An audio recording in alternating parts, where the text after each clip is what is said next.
పూర్తిగా దెబ్బతినడంతో ఏం చేయాలో అర్థం కాక ఆ బాధలో అతనికి గుండెపోటు వచ్చినట్లుగా తెలుస్తుంది.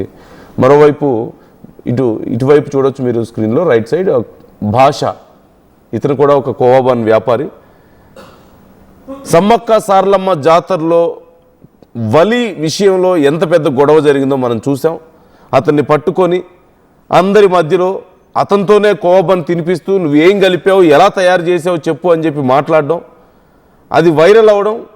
ఆ తర్వాత చాలామంది కొంతమంది వ్యతిరేకించినప్పటికీ కూడా ఎక్కువ మంది వలికి మద్దతుగా రావడం, అటు రాజకీయ నాయకులు, హిందూ సంఘాలు, అందరూ అన్ని వర్గాల వారు మద్దతుగా రావడం మనం చూసాం.